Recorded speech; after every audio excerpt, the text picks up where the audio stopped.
on peut profiter aussi que depuis un an et demi, on parle beaucoup de recherche clinique. Et qu'il y a eu du bon comme il y a eu du moins bon.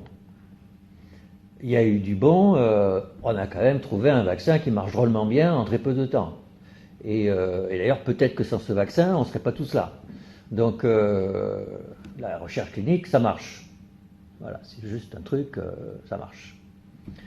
De notre côté, quand même, il s'est passé des choses un peu curieuses. C'est-à-dire que, il y a eu des scientifiques de grand renom qui ont dit des choses bizarres. Et il n'y en a pas eu qu'un, il y en a eu plusieurs.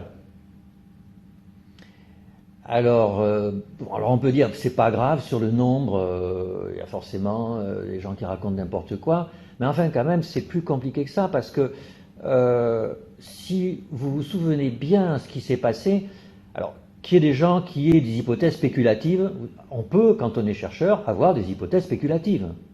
Les physiciens, par exemple, qui s'intéressent à la théorie des cordes, c'est absolument pas vérifiable, ça fait 20 ans qu'ils travaillent dessus et ils s'en fichent complètement. Ils continuent, voilà, et c'est des spéculations, voilà, ça fait 20 ans qu'ils spéculent et ça les dérange pas du tout. Et donc, du coup, on peut spéculer, y compris en recherche médicale. Alors, bien sûr, nous, on travaille avec la vie des gens, donc spéculer avec la vie des gens, c'est plus compliqué qu'avec des particules. Mais c'est quand même indispensable. Donc, on a le droit de spéculer. Après, quand même, ça a été plus compliqué que ça. Et même, alors on pourrait dire, il y a eu le vilain, vous voyez ce que je veux dire, puis il y a eu les gentils. En fait, même du côté des gentils, il y a des choses qui ont été dites, il faudrait faire ça, il faudrait faire ci, il faudrait faire des essais comme ça. D'ailleurs, les essais qui ont été faits, ils n'ont pas marché super. Bon. Et donc, faut être honnête, on ne peut pas dire que la recherche clinique qu'il y a eu pendant cette année, ça a été que des succès. Il y a eu des succès, il n'y a pas eu que des succès. Et puis même, si vous prenez, alors un exemple que je prends souvent, qui est bien sûr c'est dans le cadre de la psychiatrie, forcément, c'est parce que c'est le domaine que je connais le mieux cliniquement, mais en fait ça fait sens parce que la psychiatrie, comme vous le verrez, a une place un peu paradigmatique dans la recherche biomédicale. Vous comprendrez tout à l'heure pourquoi. Et donc, moi je m'amuse souvent quand je fais cours à des internes pour leur parler de recherche, je leur dis, voilà, alors, vous avez prescrit des antidépresseurs à vos patients, ok, si jamais un patient vient vous voir et vous dit, ah oui, alors, tiens, vous me prescrivez un antidépresseur, d'accord, mais finalement, ça fait quoi? Alors je leur dis, alors qu'est-ce que vous répondez? Alors il y en a qui disent, alors, ça va inhiber la recapture de la sérotonine. Alors je dis, mais attendez, le patient... il va vous dire, ah oui docteur, oui d'accord, mais c'est pas ça qu'il veut dire. Il veut dire, si je prends cette pilule, ça va me faire quoi comme effet à moi? Donc ça fait quoi comme effet de prendre un antidépresseur? Et alors les gens lèvent la main et ils disent, il va aller mieux, il va être moins déprimé. Je vais dire, moi si je suis le patient, je vais dire, j'espère bien que je vais être moins déprimé. Si vous me prescrivez un antidépresseur, j'imagine que je vais être moins déprimé. Mais comment je vais me sentir? Eh bien, ils ne savent pas. Ils ne savent pas. Il y a eu le chiffre d'affaires de la fluoxétine quand elle est sortie, c'était plus d'1 milliard d'euros par an. Il y a eu des centaines d'essais randomisés pour évaluer les antidépresseurs. Il n'y a quasiment eu aucune étude pour s'intéresser à ce que ça fait aux gens. Alors que c'est une question clinique, c'est la moindre des choses quand même. Enfin, les gens ont le droit de savoir ce que ça leur fait quand ils prennent un médicament. C'est juste. Alors vous me direz c'est de la psychiatrie, mais non. Quand une femme a un cancer du sein et qu'elle prend du tamoxifène après, ça serait quand même intéressant de se poser la question finalement, quand tous les jours je prends du tamoxifène, ça fait quoi? Alors d'abord, l'effet physiologique, mais même le fait de prendre un médicament tous les jours qui me rappelle que j'ai eu un cancer, qui me rappelle que peut-être qu'il peut revenir, peut-être qu'il me rappelle qu'il faut que je profite de la journée parce que peut-être qu'il n'y en aura pas beaucoup d'autres après, on ne sait jamais. Donc, mais finalement, ça fait quoi? Et est-ce qu'on fait beaucoup de recherches comme ça? Pas tellement. Et donc, et puis même on pourrait aller, alors vous me direz oui, mais ça c'est autre chose. D'ailleurs il y a des collègues qui disent ça aussi, oui, mais ça c'est autre chose. Mais même si on reprend les antidépresseurs, il y a des choses qui sont très intéressantes. Par exemple, il y a des gens qui disent, ah oui, alors tiens, vous me prescrivez un antidépresseur, d'accord, mais finalement ça fait quoi? Et puis même si on reprend les antidépresseurs, il y a des choses qui sont très intéressantes. Par exemple, il y a des gens qui disent, ah oui, alors tiens, vous me prescrivez un antidépresseur, d'accord, mais finalement ça fait quoi? Et puis même si on reprend les antidépresseurs, Est-ce que vous savez vraiment à quel patient c'est utile? Alors oui, ceux qui sont plus sévèrement atteints, en général, c'est plus utile. D'accord. Les adolescents, c'est peut-être moins utile. D'accord. Mais au-delà de ça, est-ce qu'un déprimé émoussé, impulsif, ça va être plus utile? On ne sait pas. Est-ce qu'un sujet âgé, moins âgé, beaucoup moins âgé? Est-ce qu'entre une femme et un homme? Voilà. Une question, aujourd'hui, on s'intéresse au genre. Est-ce que les antidépresseurs sont aussi efficaces chez les femmes que chez les hommes? Alors que le sexe ratio de la dépression, vous savez, c'est 2 pour 1. Hein. Et d'ailleurs, on ne sait pas vraiment pourquoi. Mais est-ce qu'un antidépresseur est aussi efficace chez les hommes que chez les femmes? Eh bien, c'est pas vraiment une question d'intérêt. D'ailleurs, demandez à des collègues, vous verrez, ils seront bien embêtés pour répondre. Hein. Alors, est-ce que c'est normal? Est-ce que c'est normal que la recherche clinique ne s'intéresse pas à ces questions?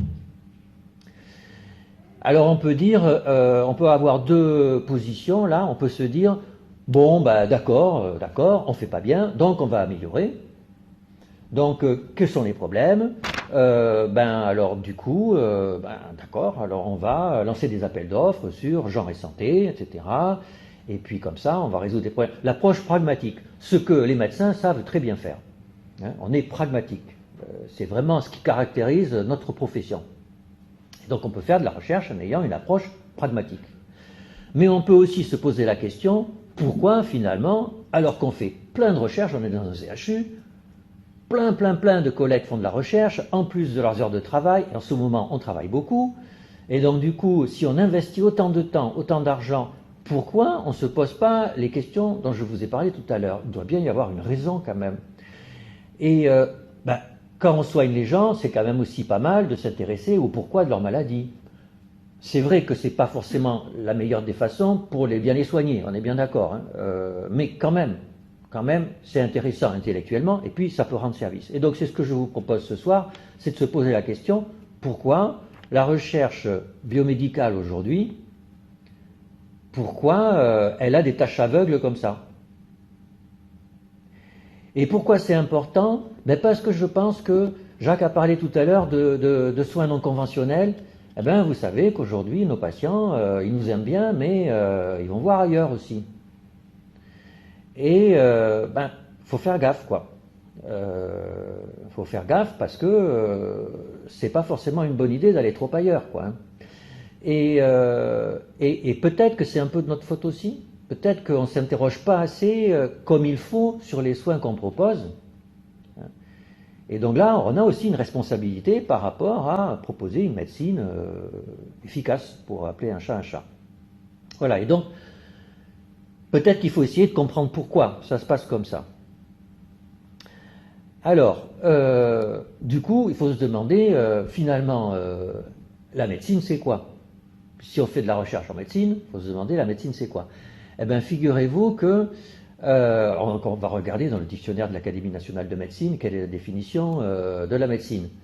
Eh bien, moi, je ne suis pas tellement d'accord, hein, parce que c'est toujours ce qui a marqué, c'est l'art de guérir, diagnostiquer et prévenir les maladies.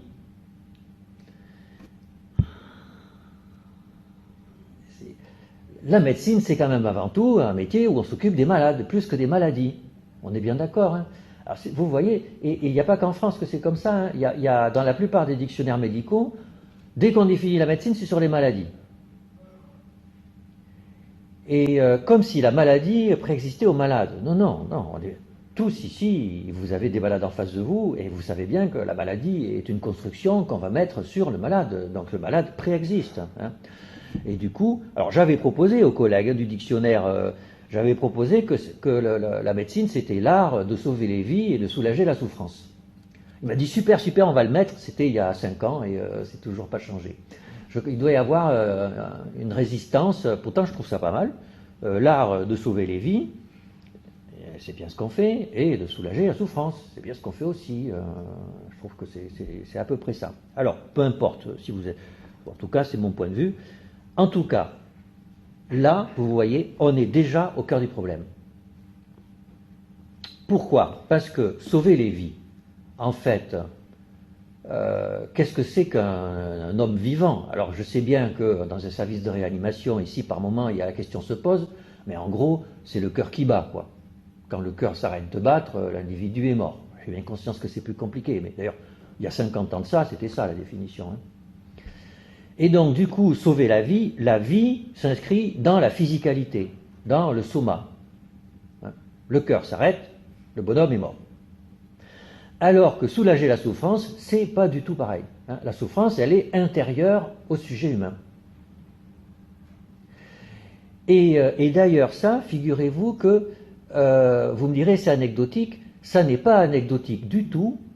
Il y a un anthropologue qui n'est pas forcément si connu que ça, enfin qui est quand même un professeur au Collège de France, etc., qui est vivant, hein, Philippe Descola, qui, je trouve, a fait une découverte au XXIe siècle hein, extraordinaire, qui a montré que dans toutes les sociétés humaines, nous, humains, nous avions, quand nous pensons à l'univers, à nous, etc., ce qu'on appelle une intériorité et une physicalité, partout. Donc vous avez une vie intérieure. Vous voyez ce que je veux dire? Alors, si je dis ça, vous voyez ce que je veux dire, c'est parce que dans nos sociétés, c'est un peu tabou. De dire qu'on a une vie intérieure, ça veut dire quoi? Enfin, qu'est-ce qu'il raconte? Il pense à quoi? À une âme? Un truc comme ça? Voilà. Non, c'est que par moment, quand on s'arrête, on se dit, ah ben j'existe, je suis là, vous êtes là, voilà, vous avez un esprit qui pense, quoi. Et ça ne s'inscrit pas dans une matérialité, ça s'inscrit dans une intériorité. Voilà. Et ce qui est fantastique, c'est que tous les humains sur Terre vivent ça. Et d'ailleurs, sauf qu'on ne le vit pas exactement de la même façon. Et d'ailleurs, ce qu'il dit, hein, qui est très très beau, puisqu'on a un peu de temps, je vous raconte parce que c'est vraiment très beau, il dit par exemple qu'en Amazonie, les humains et l'eau et les animaux partagent leur intériorité. C'est-à-dire que la rivière a un esprit, et mon esprit, à moi, peut rencontrer l'esprit de la rivière. Alors que nous avons un clivage des esprits. Mon esprit, c'est le mien, le vôtre, c'est le vôtre, et la rivière, elle n'a pas d'esprit. Et puis le chat, je ne sais pas. Et puis même entre humains, alors nos esprits peuvent communier de temps en temps, se rapprocher dans l'intimité, mais enfin bon, on reste chez soi. Donc on a en Amazonie, ils partagent l'intériorité, nous, elle est séparée. Alors que nous, on partage la physicalité, c'est-à-dire que l'eau, la rivière est fabriquée de molécules d'eau, mais en fait, moi, à 80%, je suis aussi fabriqué de molécules d'eau, et c'est les mêmes molécules. Alors qu'en Amazonie, c'est complètement différent. C'est-à-dire, moi, en tant qu'humain, je suis matériellement différent de la rivière. Je partage l'esprit, voilà. Et que comme ça, il y a quatre types de sociétés humaines, selon qu'elles partagent ou pas la matérialité, qu'elles partagent ou pas la physicalité. En tout cas, ça soulève un problème épistémique, comme on dit, ou méthodologique, c'est que il y a l'intériorité et il y a la physicalité, et en médecine, il y a les deux. La souffrance est intérieure, la vie est physique. Et que du coup, si on fait de la recherche en médecine, on va devoir s'intéresser aux deux. Et donc la question qui se pose, c'est est-ce que c'est possible? Est-ce que c'est possible et est-ce qu'on peut le faire de la même façon? C'est une vraie question sur laquelle on va travailler. Alors, au fur et à mesure, dans l'histoire, en fait, curieusement, nos ancêtres, médecins, se posaient pas trop la question. Parce que dans leur théorie, si vous prenez la théorie des humeurs, par exemple, tout est mélangé. Vous savez, hein, donc il y avait 4 humeurs, si je me souviens bien, hein, la bile noire, la bile jaune, le flegme, etc. Et ça expliquait plein de maladies, mais ça expliquait aussi le tempérament. Il est bilieux, il est phlegmatique, etc. Voilà, donc vous aviez un mélange explicatif, vous aviez une théorie unique qui faisait les deux, qui expliquait l'intériorité et qui expliquait la physicalité. Donc on voit, eux, ils étaient sans complexe. Alors bon, bien sûr, avec un succès modéré. Avec un succès modéré. Pour des raisons d'ailleurs, c'est difficile de leur jeter la pierre. Vous savez que le succès a été modéré parce que pendant très longtemps, les religions interdisaient de disséquer des êtres humains. Et que du coup, ça empêchait d'avoir un accès expérimental à notre objet d'étude, qui est l'homme malade ou bien portant. Et d'ailleurs, c'est intéressant de voir qu'un des premiers qu'il a bien fait, qui était Galien, certes, il disséquait des singes, mais il était aussi médecin des gladiateurs. Et du coup, en fait, il avait accès à la méthode anatomoclinique directement en face de lui, quoi. C'est-à-dire, il y avait des éventrations, etc. Et il pouvait voir comme ça, sans trop le montrer aux gens, et il pouvait faire des liens entre eux. Et c'est comme ça qu'il a bien confirmé que quand un gladiateur prenait un coup dans le cœur, ça n'altérait pas, s'il en survivait, ça n'altérait pas ses fonctions cognitives, alors que quand il prenait un coup sur la tête, ça pouvait. Donc l'esprit était plus dans la tête que dans le cœur, puisque cette question était ouverte déjà, c'était une vieille question qui traîne, et alors on le disait déjà, mais lui, il avait montré quasiment expérimentalement. Et donc il a fallu du temps pour autoriser à faire des dissections, pour trouver des microscopes, etc. etc. Voilà, donc c'est normal, ça a été méthodologiquement compliqué, on ne peut pas leur en vouloir. Alors, donc au début, les gens, nos collègues avaient une théorie de la physiopathologie qui était intégrative. Et puis, en fait, les choses se sont construites et compliquées vers la fin du XVIIIe siècle et au début du XIXe siècle. Et alors, je ne suis pas historien, donc ce que je vous dis, c'est sous réserve de mes recherches qui se résument en général à Wikipédia francophone et anglophone. Et je dis ça parce que c'est très intéressant de regarder les deux, surtout quand on s'intéresse à ça, c'est que le Wikipédia francophone cite sans arrêt des auteurs français et le Wikipédia anglophone n'en cite quasiment jamais. Mais là, ce qui est intéressant, c'est que le Wikipédia anglophone cite des auteurs français. Donc il s'est vraiment passé quelque chose en France à ce moment-là. Qu'est-ce qui s'est passé? Et alors il cite un auteur, alors ça tombe bien parce que moi j'avais la même idée, qui est Auguste Comte, donc qui est né quasiment un peu après la Révolution, 1798, il est mort en 1857. Et il propose une certaine façon de concevoir l'accumulation des connaissances. Et il dit que c'est-à-dire que les humains, dans leur histoire, ont accumulé des connaissances, mais avec des méthodologies qui, au début, étaient relativement inefficaces, et plus ça va, plus c'est efficace. Donc, vous voyez, pour lui, il y a une flèche dans la compréhension du monde, avec un progrès, ce qui va bien avec l'époque. Hein. À cette époque-là, il y avait... on pensait au progrès et tout ça. Et alors il dit donc, au départ, il y a un savoir théologique. C'est-à-dire qu'en médecine, au départ, hein, quelqu'un fait une crise d'épilepsie, c'est une punition divine. Voilà, on explique par les dieux. Donc, au début, le savoir est théologique. Et après, le savoir est métaphysique. Alors en médecine, c'est la théorie des humeurs. C'est-à-dire que métaphysique, ça veut dire que tout d'un coup, alors Hippocrate, vous savez, écrit que les crises d'épilepsie, c'est pas une punition divine. Ce qui entre nous était quand même déjà, c'était pas si évident que ça de dire ça. Il avait vraiment il observait, il s'est dit non, ces gens-là sont malades, ils ont une maladie. Mais Hippocrate a expliqué ça avec une théorie abstraite, sans aucun support expérimental. Donc il a dit voilà, il y a des humeurs, etc., etc., etc. On fabrique des théories abstraites qui ne sont pas en rapport avec les expériences. Donc pour Auguste Comte, ça s'appelle l'étape métaphysique. Et puis après, il y a l'étape positive, celle où on est. Alors, là, il faut regarder, on connaît le mot, la science positive, le positivisme, etc. Mais alors, qu'est-ce que ça veut dire, et on est censé faire ça tous les jours, hein. Donc, qu'est-ce que ça veut dire en détail? Alors, il y a Littré qui a écrit une biographie d'Auguste Comte et qui l'a très bien résumé.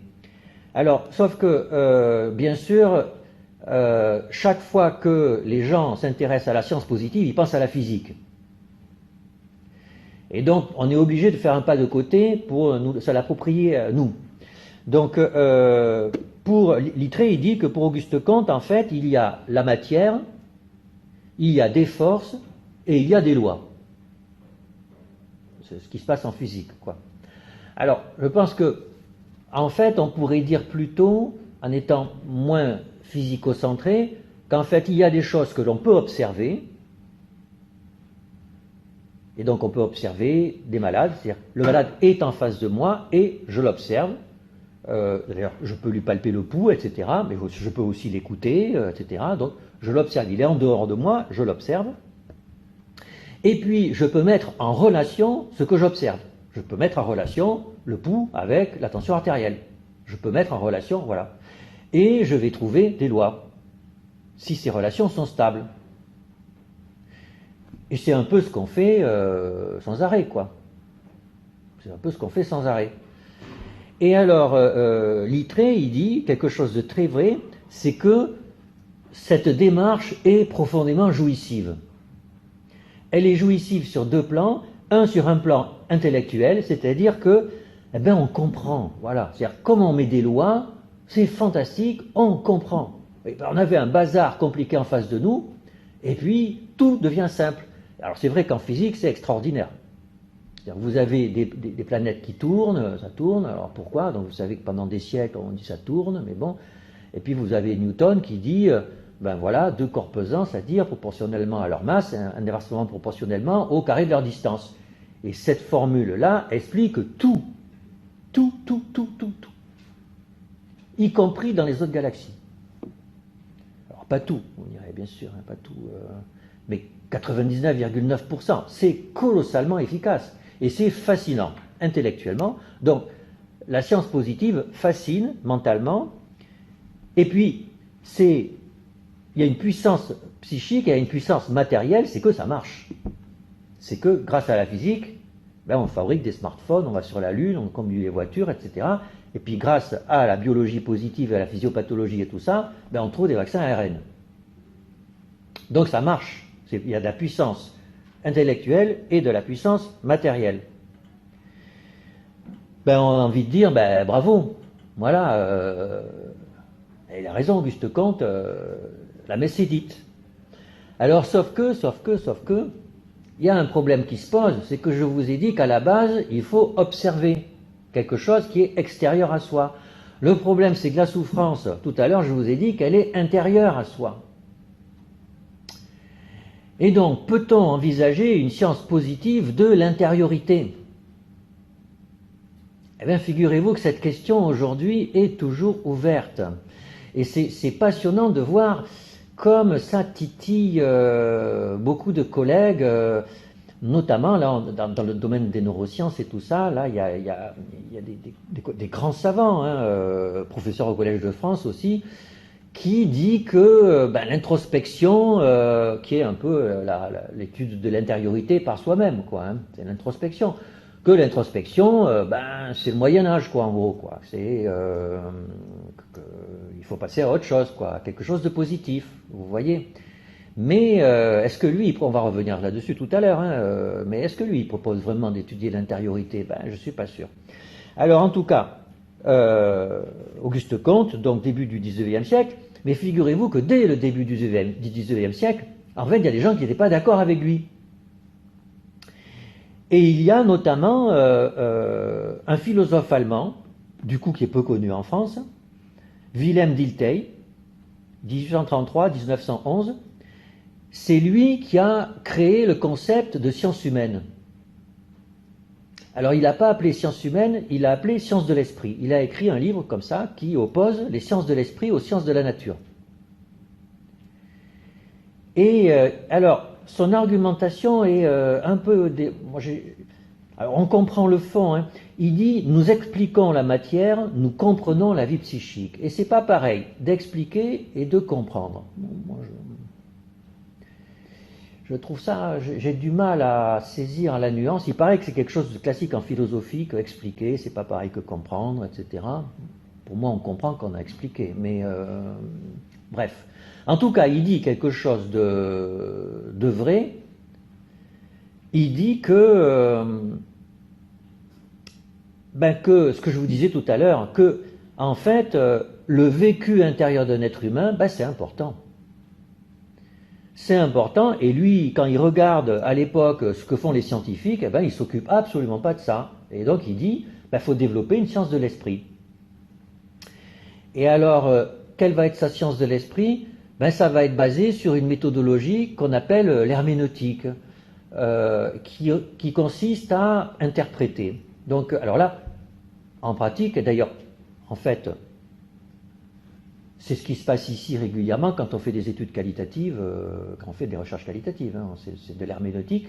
Donc, un patient parle, on transcrit ce qu'il dit, et puis, en fait, on analyse chaque bout de phrase, on se demande que veut dire ce bout de phrase, on replonge chaque fois le bout de phrase dans le sens global qu'on s'est fait de ce qu'a dit le patient, et on revient au petit bout que l'on réinterprète avec le sens global, et le sens global, on le reconstruit à l'aide des petits bouts qu'on a construits, et on tourne comme ça, on appelle ça le cercle herméneutique.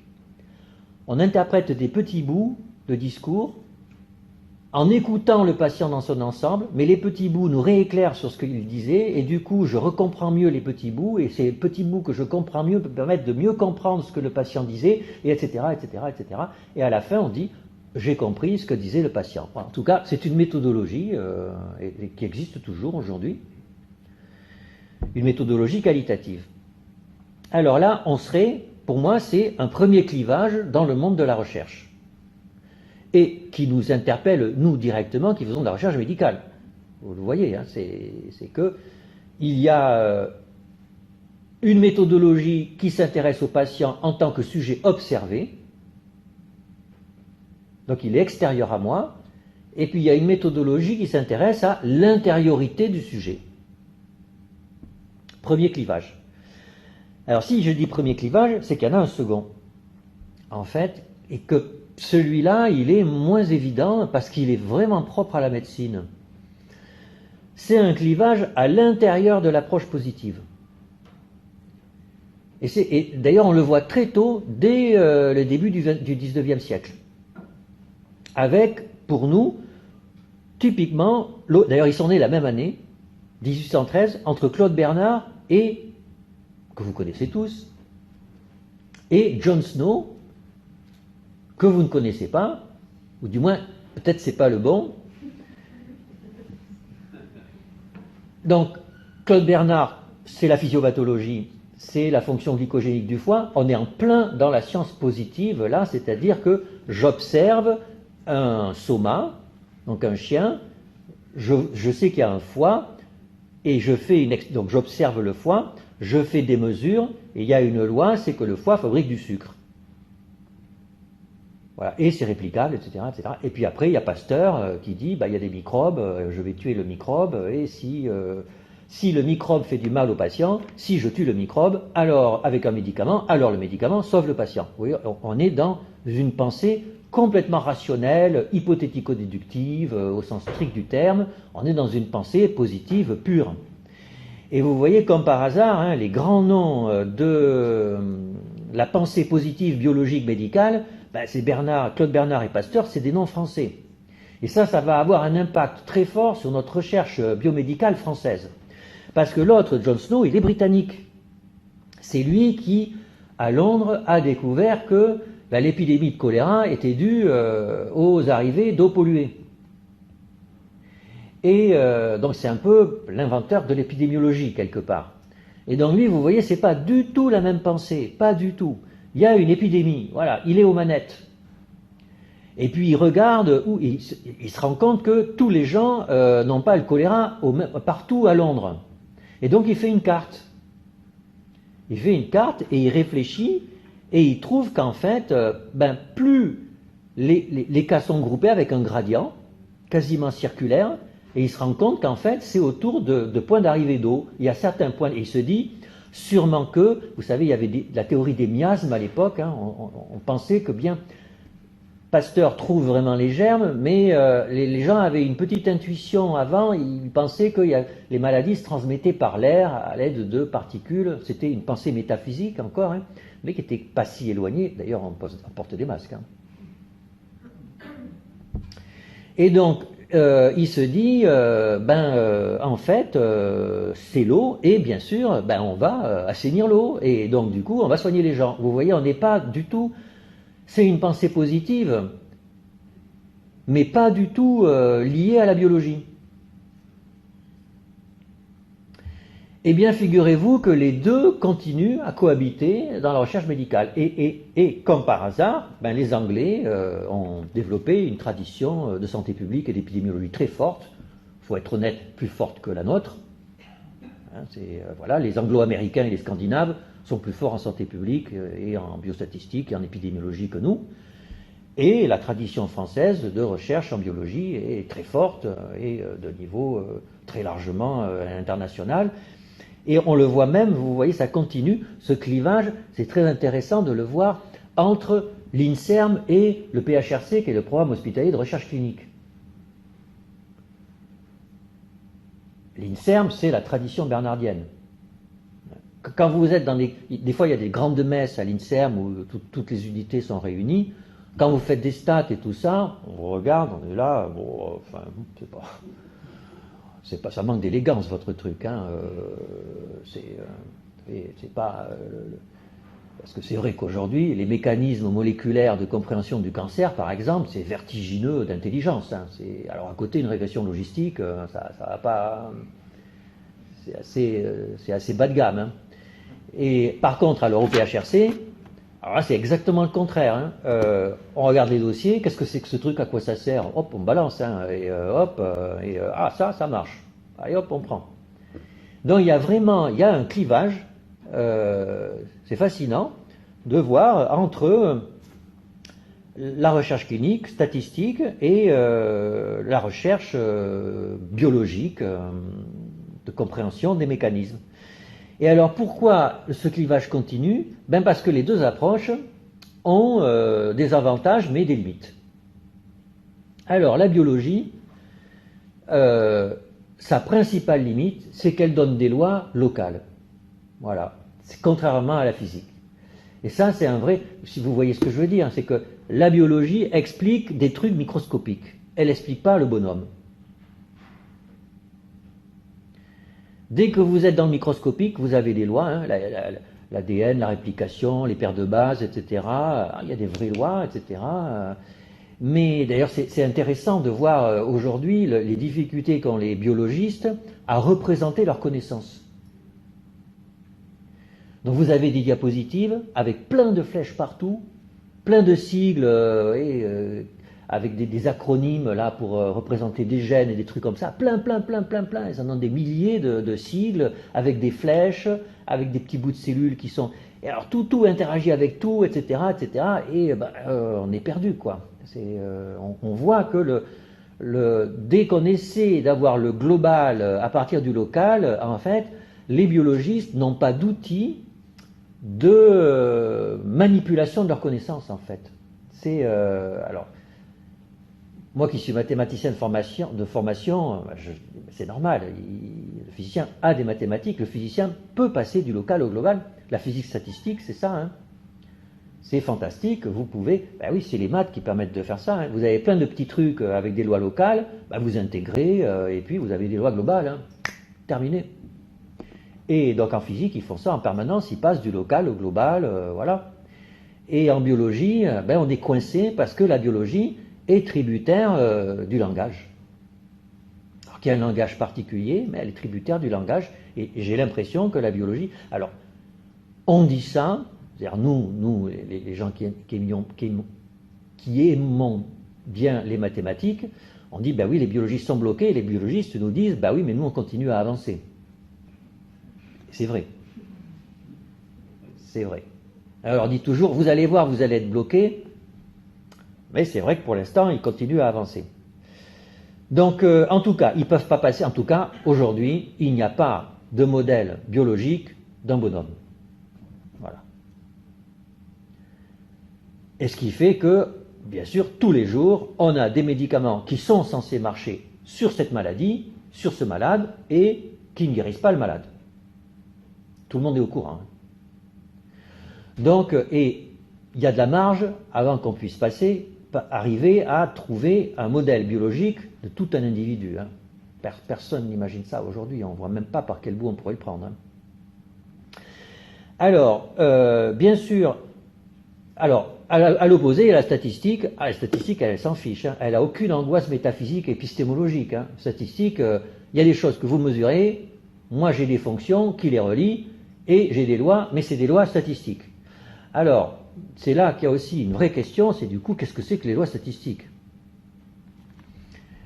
Alors, en fait, ça marche bien si le phénomène que vous étudiez, il est pur et noyé dans un bruit.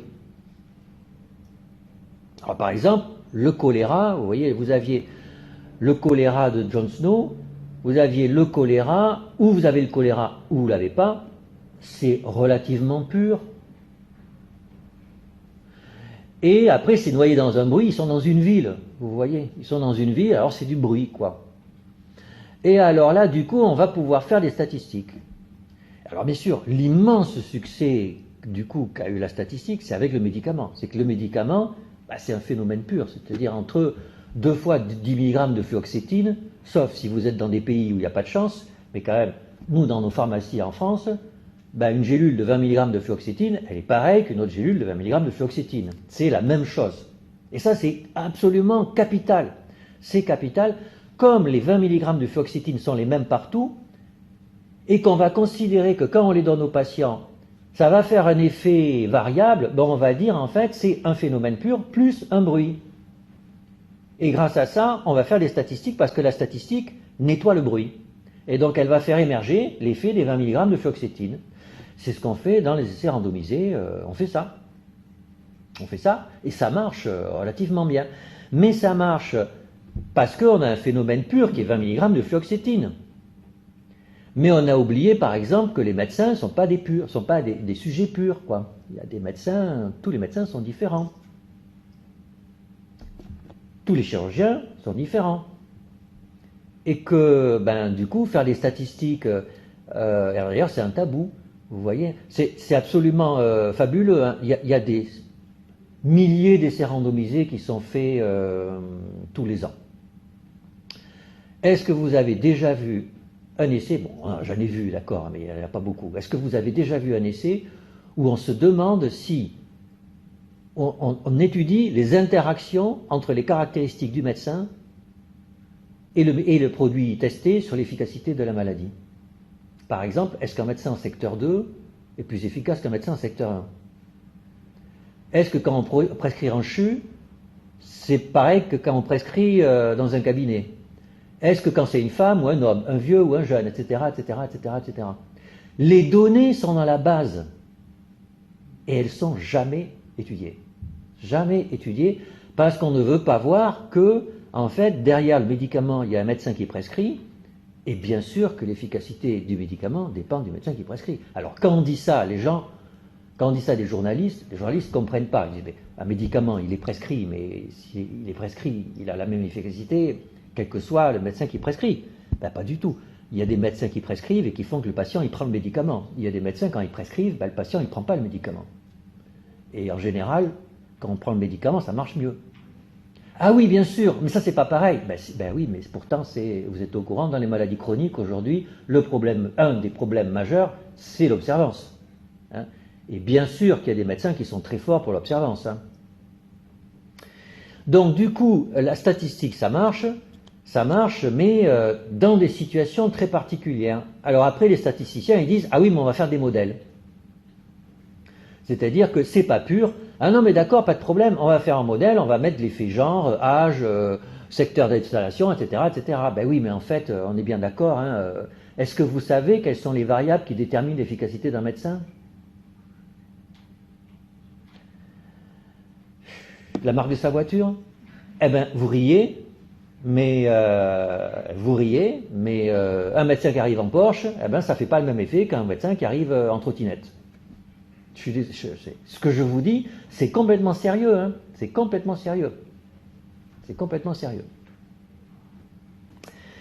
Donc, du coup, on est obligé, vous voyez, les statistiques ont un intérêt, et la biologie a un intérêt, et puis voilà. Alors, on pourrait arriver à une conclusion, là, d'ailleurs c'est bientôt le cas.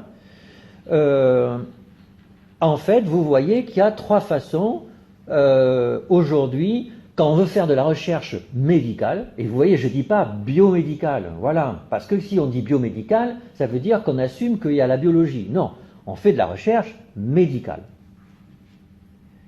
Et dans la recherche médicale, ben en fait, c'est vrai qu'il y a trois grandes façons de conceptualiser le bazar qu'on a en face de nous.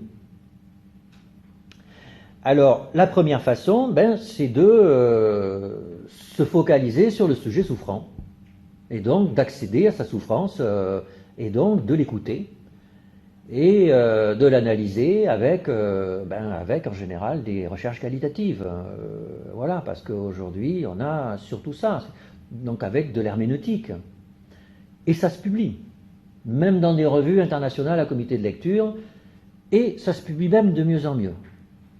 Je vois par exemple, c'est très surprenant, hein, le Lancet Psychiatrie, qui est quand même une revue avec un impact factor diabolique, et bien maintenant, dans chaque numéro, il y a 4 recherches originales, et bien presque à chaque fois, il y en a une qui est ou une recherche qualitative ou une recherche mixte. Voilà, incroyable. Hein. Il y a 5 ans, ça aurait été impensable. Donc on voit là qu'il y a une prise de conscience dans le monde de la recherche. Alors vous me direz, c'est de la psychiatrie, mais non. En médecine générale, hein, les recherches qualitatives, c'est essentiel. Hein. Essentiel. Donc, on peut s'intéresser au sujet souffrant en tant que sujet souffrant dans son intériorité. On peut aussi s'intéresser au soma dysfonctionnel. Et donc, on va s'intéresser à la clairance, la fonction rénale, ou en réanimation. Ils font beaucoup ça. Hein. Il y a une défaillance multi-organes, etc. Voilà. Donc, il y a un soma qui est dysfonctionnel, et je veux comprendre ce qui se passe, dans le but, une fois que j'aurai compris, de proposer un soin qui ira à l'encontre du processus physiopathologique. On est dans la pensée de Claude Bernard. Et puis, la troisième façon, c'est de s'intéresser à un patient avec des constantes inquiétantes. Donc, le patient a un IMC à 35. Le patient a une tension systolique à 20. Le patient a des plaquettes à 40 000. Le patient a... Voilà. Donc, il a un phénotype inquiétant. Et donc, ce phénotype inquiétant va me conduire à y associer une stratégie thérapeutique qui est statistiquement en lien avec ce phénotype inquiétant. C'est la recherche clinique de base. Hein, de base. Et alors, ce qui est intéressant, c'est que derrière, il y a une espèce d'anthropologie, de sociologie. C'est-à-dire que ces trois façons de faire de la recherche, c'est un peu 3 communautés, avec leur narcissisme qui leur appartient. Hein, ceux qui font de la recherche sur le sujet souffrant, ils disent, oui, ils ne disent pas trop fort, parce qu'en ce moment, ce n'est pas eux qui ont le pouvoir, hein, ils disent, oui, mais il n'y a vraiment que nous qui nous intéressons aux malades. Et puis ceux qui s'intéressent au soma dysfonctionnel disent, oui, mais il n'y a que nous qui comprenons vraiment comment marche notre médecine. Les autres, ils ne comprennent rien, ils soignent sans rien comprendre. Et bon, c'est quand même pas... quand on ne comprend pas, on n'est pas vraiment médecin. Hein. Et puis les derniers, ceux qui s'intéressent aux patients avec des constantes inquiétantes, eux, ils considèrent que c'est eux qui font de la médecine efficace. Les autres, ils s'intéressent aux gens qui parlent, d'accord, les autres à comprendre, mais nous, on traite et on guérit. Voilà, et c'est ça qui compte. Et puis bien sûr, il y a des guerres de pouvoir avec des appels d'offres qu'on écrit pour les uns, pour les autres, des gens qui sont au ministère et qui vont pousser leur chapelle, etc. Et puis c'est comme ça. Alors, il y a aussi des trucs drôles qui se passent, enfin drôles ou moins drôles. Il y a des tentatives de briser les ponts, par exemple avec les questionnaires de qualité de vie. Alors, on appelle ça les PRO ou les PREM, tout ça, c'est à la mode. Hein. Alors, on pourrait dire, ah mais là, je m'intéresse à ce que dit le patient. Moyen quand même. Hein. C'est que, quel que soit le patient, vous lui posez les mêmes questions dans un questionnaire. Si avec vos patients, vous faisiez l'entretien clinique exactement en posant toujours les mêmes questions, est-ce que vous feriez vraiment de la médecine? Enfin, on adapte quand même les questions aux gens qu'on a en face de nous. Hein. Parfois, ils ne comprennent pas. Parfois, il faut reformuler. Parfois, ils n'ont pas envie qu'on pose certaines questions. Parfois, on voit que... etc. Enfin, c'est juste évident. Hein. Donc, oui, le questionnaire, d'accord. Et puis, est-ce que le patient qui coche des cases, est-ce qu'il dit vraiment ce qu'il a à l'intérieur de lui? Bon, vous voyez ce que je veux dire, c'est quand même compliqué. Il faut aider les gens à avoir accès à eux-mêmes.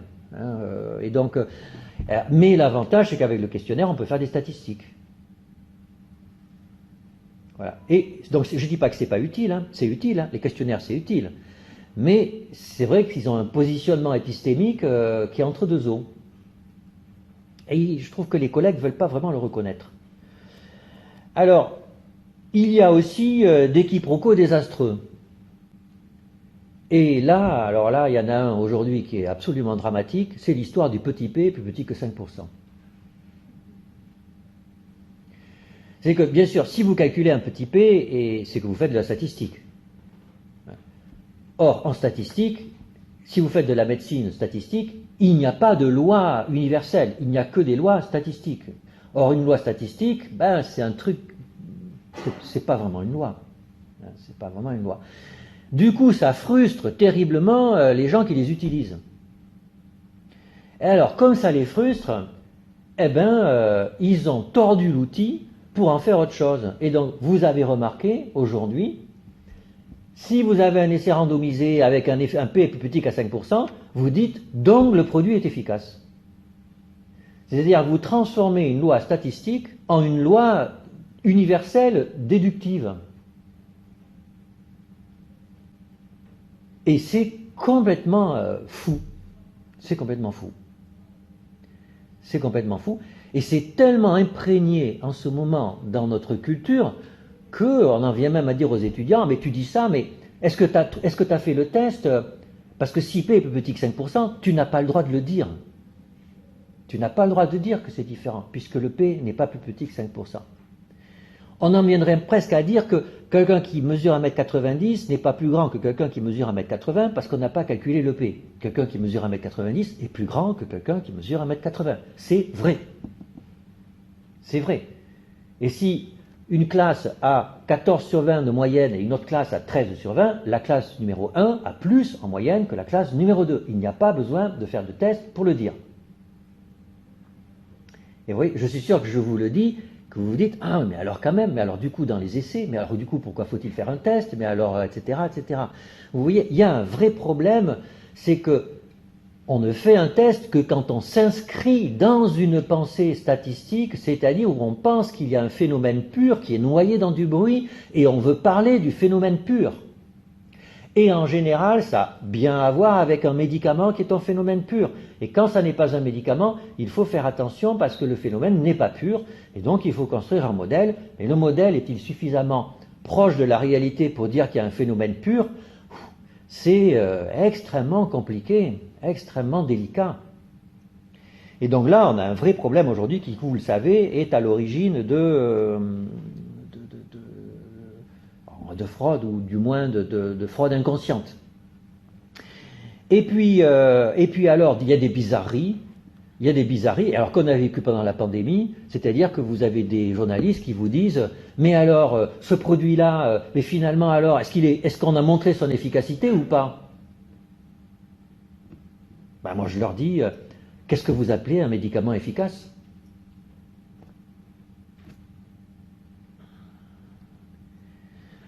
Si vous interrogez votre voisin, il va vous dire « Ah ben, hier j'avais mal au dos, je suis allé voir un tel, depuis j'ai plus mal au dos. Qu'est-ce qu'il est efficace ?» Ben, votre voisin, il a raison. Hein.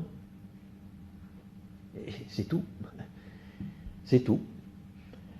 Et puis après, alors vous avez des modèles animaux, des trucs, alors voilà, peut-être que l'efficacité in vivo, tout ça, et puis vous avez des essais randomisés, c'est une autre forme d'efficacité, mais alors vous avez plein de patients, encore une fois, qui ne guérissent pas avec des médicaments dont on a prouvé l'efficacité dans les essais randomisés. Hein.